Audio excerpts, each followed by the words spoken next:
हेतु 5 अनुव्रत, 3 गोव्रत और 4 शिक्षा व्रतों का वर्णन चल रहा है, जिसमें हम 5 अनुव्रत और 3 गोव्रत पढ़ चुके।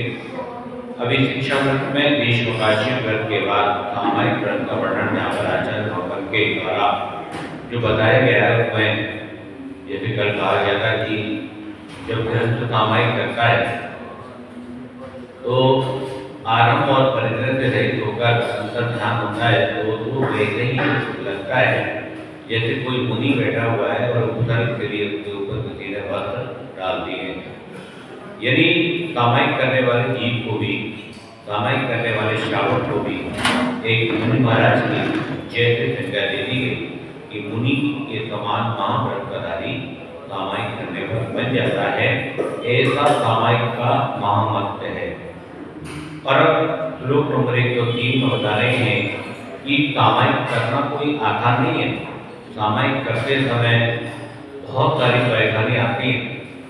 सबसे पहले तो जो श्रावक सामायिक कर रहा है उसका अंतर द्वंद्व उसको परेशान करता है, और किसी भी तरह किसी कारण से यदि वो अंतर द्वंद्व पर विजय प्राप्त कर भी ले तो फिर कुछ बाह्य द्वंद्व होते हैं वो उसको परेशान करते हैं। सामायिक में क्या करना चाहिए?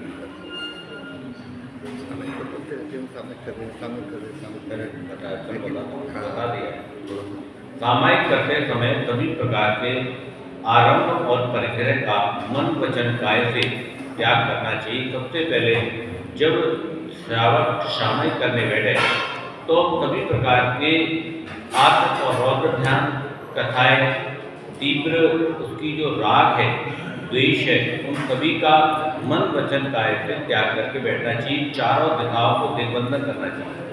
चारों दिशाओं के जो भी जीव हैं उन सभी से ये याचना करनी चाहिए कि मैं अपने सभी राग, द्वेष आदि जितने भी हैं, सभी प्रकार के आरंभ हैं, परिग्रह हैं, सभी को त्याग कर और मन वचन काय से अहिंसा का व्रत धारण करके सभी जीवों के प्रति अहिंसा का भाव रखते हुए मैं सामायिक कर रहा हूँ, अपने आत्मा का ध्यान कर रहा हूँ।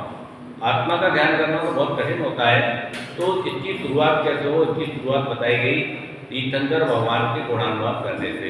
सामायिक करते समय सामायिक पाठ की रचना भी की गई है, जो विनोद सागर महाराज ने जब हमारे शीतकालीन रचना हुई थी 2020 में, तब उन्होंने नीचे 40 दिन का वो सामायिक पाठ पढ़ाया था। किस प्रकार भगवान के गुणों का वर्णन करते हैं, और वो गुणों का वर्णन इतना सुंदर होता है कि कब 48 मिनट निकल जाते हैं पता ही नहीं लगता। तो ऐसे शुरुआत करनी चाहिए सामायिक का, और फिर जब मन एकाग्रचित होने लगे, क्योंकि मन को एकाग्रचित करना बहुत मुश्किल है।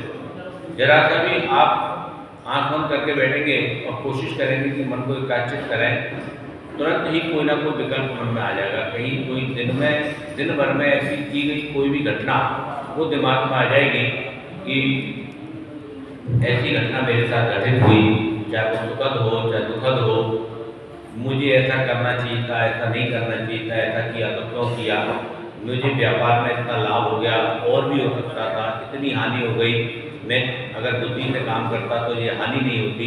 इस तरह के मान अपमान के भाव ये आँख बंद करते दिमाग में खटकने लगते हैं, और इन्हीं के ऊपर विजय प्राप्त करनी है कि ये तो सब संसारी चीज़ें हैं, ये तो सब होता रहता है, मैं कुछ निजात पर निजात में स्वरूप हूँ, मुझे आत्म ध्यान करना चाहिए। और इसमें अब की जगह सब है, पहला शब्द सब जीवन में मेरे सब था। तो ये इसमें जो है अभी सामायिक में बताया गया कि क्या क्या कष्ट आते हैं।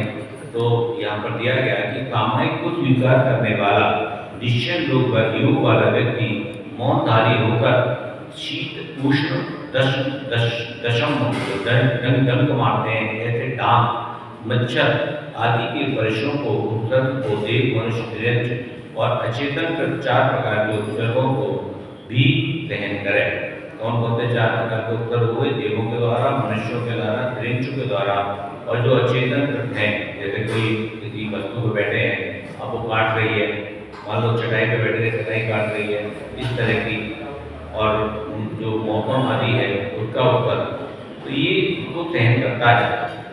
शावक जब सामायिक कार्य को करने संकल्पित होता, भांति की मातक अपने में पूर्ण रूप अर्पित होता। मच्छर आदि काट रहे हो, शीत लहर हो अनल रहे। शीत लहर यानी ठंड, अनल रहे यानी गर्मी। शही परिचय उठकर को मौन योग में अचल रहे। जब श्रावक सामायिक करने बैठता है तो उसे ठंडी लगती है, लेकिन सामायिक करते करते ऐसा एकदम से जैसे मान लो कोई ठंड आ जाए, लेकिन वो उत्तर समझ कर उसको तैयार करता है। अब यहाँ पर टीका करने में कह रहे हैं कि जिन्होंने सामायिक को स्वीकृत किया है, ऐसे ग्रस्तों को अपने योग ध्यान में स्थिर रहकर तथा पीड़ादायक परिस्थिति के आने पर भी अपनी ग्रहित यानी तो उसमें प्रतिज्ञा ग्रहण की है, विचलित नहीं होते हुए मौनदारी रहकर शीतल ठंड से, गर्मी से इंद्रियों के द्वारा एक इंद्रिय, दो इंद्रिय, तीन इंद्रिय, चार इंद्रिय जो मच्छर आदि हैं या पशु हैं, उनके उपद्रव को तय करना चाहिए। सामायिक में बैठने पर यदि गर्मी सर्दी की बाधा आती है, दांत मच्छरों का उपद्रव होता है और दुष्ट देव मनुष्य या दैत्यों के द्वारा कोई उपचार किया जाता है, तो उसे दीनता का विचल न कहते हुए चुपचाप तय करना चाहिए।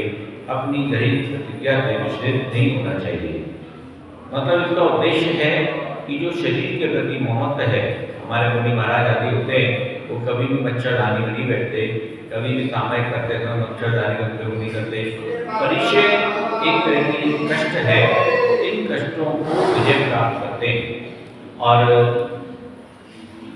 उन्हें सामायिक पाठ निर्वाणी में दिया हुआ है, अब जीवन में मेरे समता भाव है, जब जिए मोर समता को भाव लगाओ।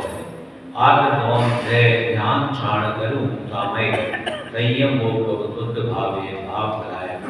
ये 100वें नंबर सूत्र में दिया हुआ था कि जब मैं सामायिक बैठूं तो मेरे भाव समता भाव हों और सभी प्रकार के आत्म और रौद्र सभी ध्यानों को मैं छोड़ूं और जितनी भी कथाएं आती हैं जो अहिंसा के परिणत हमारे अंदर निकल रही हैं, उन कथाओं का मैं त्याग करके ये सामायिक करूँ, ये सभी चीज़ें मेरी सामायिक में बाधा ना बने।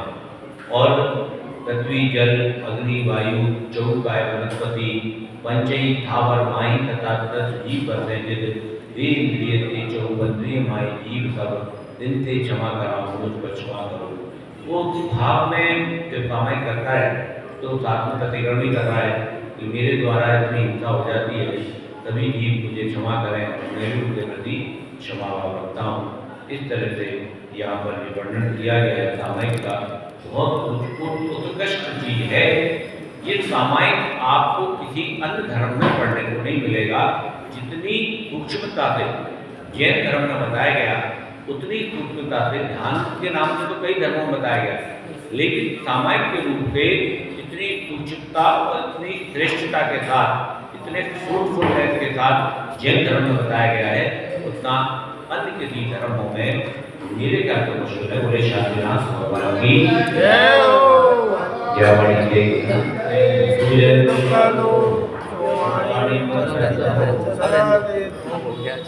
वाणी भारती तो यमुक नय जो देवी शरणा गए शोभा में सबसे